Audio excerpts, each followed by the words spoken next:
So in this video, I wanted to show you some information about how to make running more comfortable. So at the moment, what I'm seeing is that obviously we aren't able to get to gyms, to get to our regular classes, and we're allowed out once a day. So there's a lot of people going out running. And I suspect quite a lot of people may not be people who, quite a lot of those may not be people who run all the time. So they are either starting running or getting back into running as a kind of a new sport, kind of a new thing for them. And one of the things I find with that is that I get quite a lot of women coming into my studio who have started running after having kids, or they're just getting back into running, and they do it for all those great reasons: the headspace, the time alone, feeling your body working nice and strong.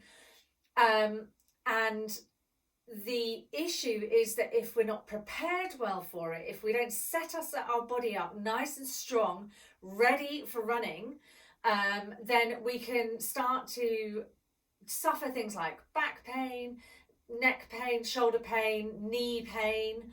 Those are all the kind of common ones. And then we get things like pelvic floor dysfunctions, leaking, prolapse issues, where maybe they even weren't before or weren't that bad, and they've become more pronounced once you start running, because of the impact and because our body isn't sort of set up well to handle the extra load.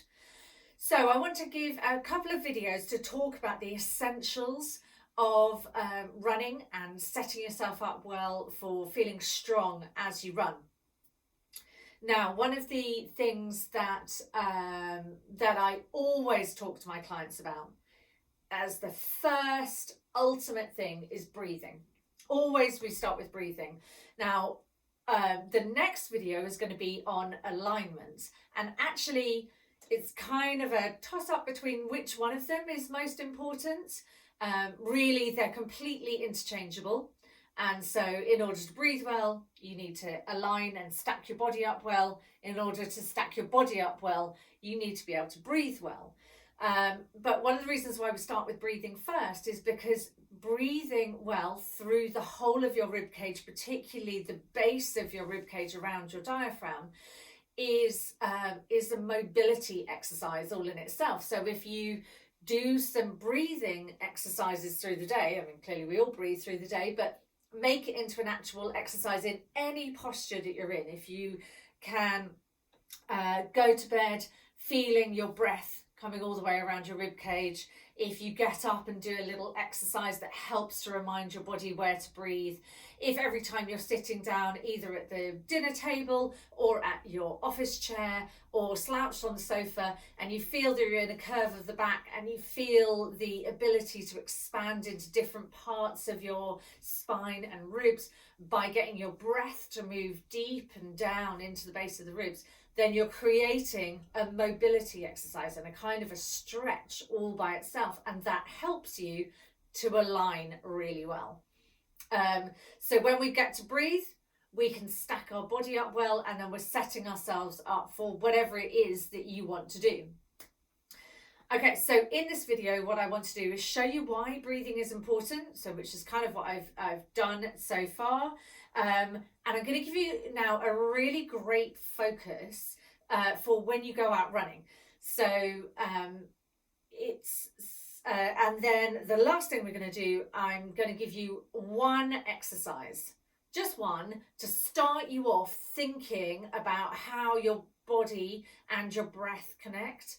And that's going to help you that you can take that feeling on with you running or walking, so that you start to really get that feeling as you start to move dynamically. All right, so essentially what we're after is a really good 360-degree breath, a full breath all the way around our rib cage. And when we get that, when we get a feeling of our diaphragm, which is the sheet of muscle at the base of the rib cage, expanding out, expanding our ribs all the way into the back, all the way into the sides, as well as into the front, When we get that, we really get a good drawdown of the air into our lungs, and we get a full inhalation, pulling more air in, helps us to get more oxygen into our muscles. And fairly obviously with something like running, when you get more oxygen into around your body, then we're going to have greater levels of endurance, more speed, because our muscles have more oxygen to be able to use. It would be the same with any type of exercise or anything that you're doing for an extended period of time. Even if you're going for a long walk, if you're able to breathe really well right into the base of the rib cage, then that's going to really help you to walk for longer and faster and more comfortably and happily. So when we're running, we want to get the same thing. I always encourage my clients to get a feeling of a full breath, front, back, and out to the sides as they pull their ribs out, and get a good expansion and get a good slide of the ribs to get the diaphragm to work to come back down again. So we need to get that pumping breath of the rib cage. And when we do that, other things are set up. So again, like I said, we get that alignment right. When you get your alignment right, the balance of your joints, front, back, sides, is all set up well for you to be able to use your body most effectively. And also, when we breathe well, we get the pelvic floor to work in the same way. So we get the pelvic floor to move with the diaphragm. So when you're breathing well, your pelvic floor knows how to follow, knows what to do. What I tend to see is if I've got one of my clients to come in and they have taken a video of them running, what I tend to see is breathing up into the neck and the shoulders, and what they're doing is pulling the ribs up with them to breathe in and out, and the breath is only going up and down because the top of the ribs are pulling up and down, and so we're not getting that expansion out to the sides. When you only do up and down, then you get a lot less oxygen moving through your body, and we want to get more oxygen to be able to run for faster and longer and happier. So my first step with my clients is always to help them to understand what it feels like to breathe in 360. So we're going to do that in lots of different ways. I'll do that with them lying down on their backs with no load at all, going onto hands and knees, starting to load, start to engage the shoulders, and then starting to challenge in lots of different positions so that you're really able to feel how to move the ribs dynamically whilst the rest of your body is moving as well, which helps to train your body to be ready to get into that dynamic mode of movement.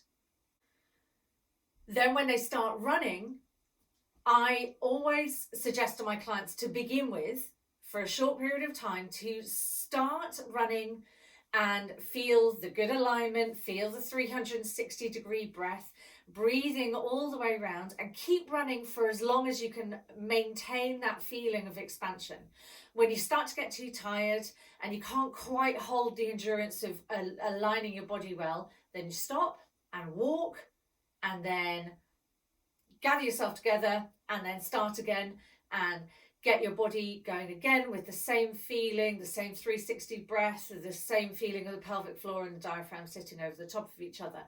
And keep going like that, so that what you're doing is building up the endurance of your body's ability to align well and breathe well, rather than allowing your body to do the right thing for a short bit and then go into a sloshy mess for the rest of the run. So we want to really teach the body to work with really good habits, good body mechanics and good habits for as long as it possibly can. All right, so let me show you one great exercise to do to take away that feeling into your running so that you can breathe well for great benefit. And we're going to come into a squat position, a deep squat position. So if you can find something to hold on to that's low down, something like a bed leg, sofa leg, a really heavy chair, something that is obviously not going to move if you pull it over, if you pull against it. And you're going to walk your feet in underneath you, have your knees together between your arms, and then curve your back out, dropping your cheekbones down to your knees. And then you're hanging back off your arms. Everything is relaxed. Relaxed hips, relaxed ankles. And then breathing wide into your back. And what you're aiming to feel is that breath going into the mid part of your back, where we tend to not breathe. So that's the bit that tends to be a little bit tighter and a little bit less able to move with breathing. So when we want to be able to breathe, we need to get, or breathe in 360, we need to get this part of our backs moving. Really moving into that bra strap area and expanding all the way around.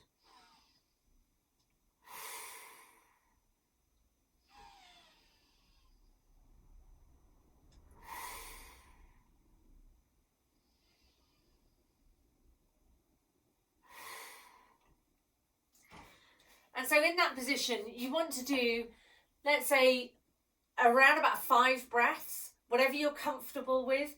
If you've got big boobs and a big belly, it is a little bit, do feel a little bit more squashed. So put something underneath your bottom to rest on, and then hang over your legs, still getting your arms around your knees, but not squishing yourself with quite so much pressure. So you can also do this off your first step in your house, if you have stairs in your house, or on like a kid's step if you can't find anything else to hang back off. If your kids still have one of those like Tommy Tippy steps for the bathroom and the kitchen and things, then they're always quite good. Sit on those, hang down, and really curving your back out, really dropping your tailbone down towards your heels. Breathing in, breathing out. And then what you want to do when you go out for a walk or a run is take that feeling of breathing into your back and see if you can keep on reproducing that when you're running. And for as long as you're able to encourage that endurance of that good ability to breathe. I hope that helped give you some good explanation for this really essential part of the rehab process for getting somebody comfortable with running, getting my clients back into rebuilding their comfort in running. As I said in the caption underneath this film, I'm going to be running a webinar for running over 5 sessions, 5 Wednesdays. So do get in touch if you're interested. I really hope it's going to be super practical, lots of tips and abilities to change the way that your body is moving nice and easily, and getting some good workouts in as well. All right, I'll see you guys next time for an alignment chat.